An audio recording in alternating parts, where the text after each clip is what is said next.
She told everyone it was the safest trip she'd ever taken. She was right about every part of that sentence except one. Her last message to her roommate was a voice note. 40 seconds. She sounded happy, actually happy, in the way you don't fake over voice notes. She said the town was gorgeous, the hotel was cheap, the locals were friendly. She said she'd found a bar where they didn't charge tourists extra prices and she was going back there tonight. She said she'd be home Sunday.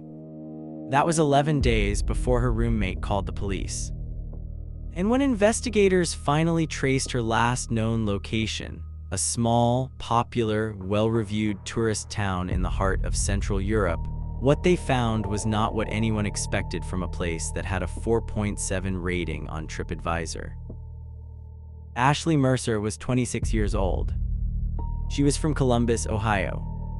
She worked in UX design. She ran half marathons badly and proudly. She had a group chat with her college friends that had been active every single day for 4 years.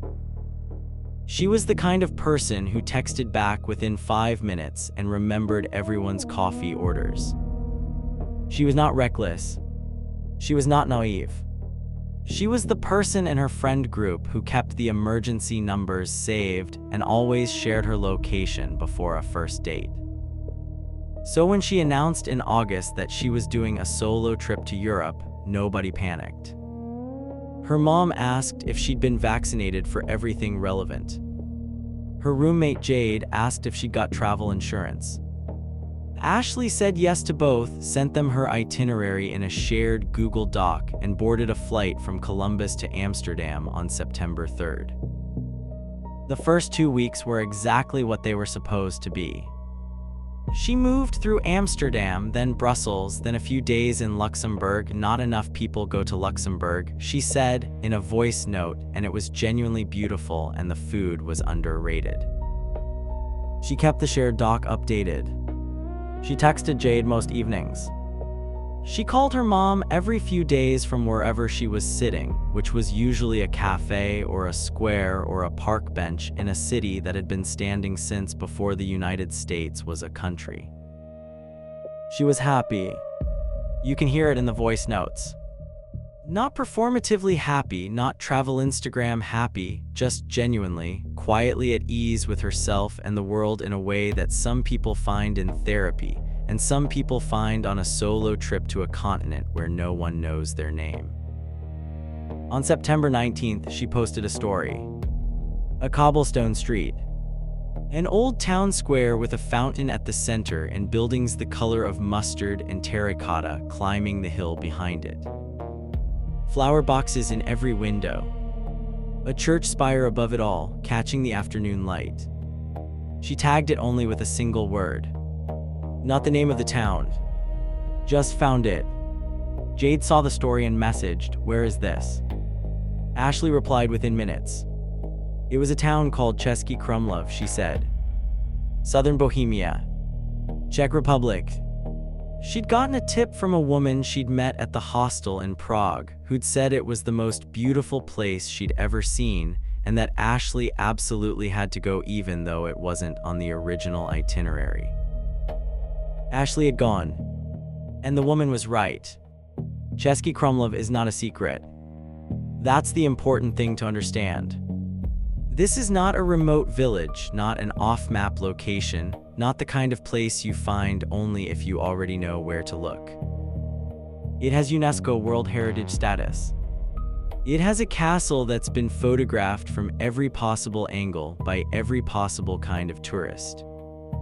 In peak summer, its narrow medieval streets are so packed with visitors that locals sometimes wear expressions of quiet, resigned exhaustion. It is, by every reasonable metric, extremely safe. It is the kind of place travel writers describe as magical. It is the kind of place people put on their travel bucket lists without thinking twice. Ashley stayed 2 nights, that was the plan. She liked it so much she extended to 4. She sent Jade a photo of her hotel room window, which looked out onto a bend in the Vltava River, the water jade green and moving slowly around the base of the castle rock.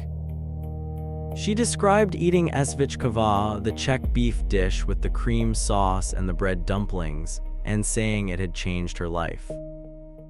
She went to a classical concert held inside the castle itself.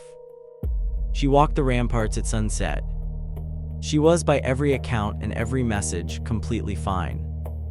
On the afternoon of September 23rd, she texted Jade, "Gonna hike the trail above the castle. Back by dinner. This place is insane." Jade replied, "Send pics." Ashley sent a thumbs up. And that was the last message anyone received from her for 11 days. The trail above the castle is not a difficult trail. It is not a remote trail. It is a well-marked, well-traveled loop through the forested hill that rises above the town, with views down onto the river and the castle and the red-tiled rooftops below. It takes somewhere between 90 minutes and 2.5 hours, depending on your pace. It is on every tourist map of the area. On a September afternoon in good weather, you would expect to pass multiple other hikers. No one who hiked that trail on the afternoon of September 23rd reported seeing a young American woman. Not the couple from Germany who completed the loop at around 4 p.m. Not the Czech family with 2 children who came down the main path around 5:30. Not the local man who walked his dog up there every evening at 6, as he had done for 11 years, and who knew every stone of that trail by instinct. When Jade texted at 8 p.m.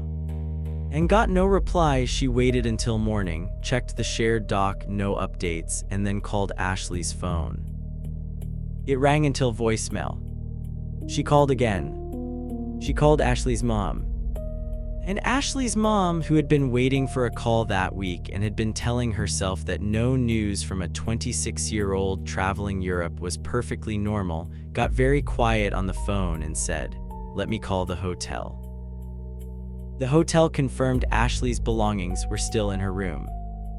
Her passport, her main backpack, her laptop, everything she would have needed to leave.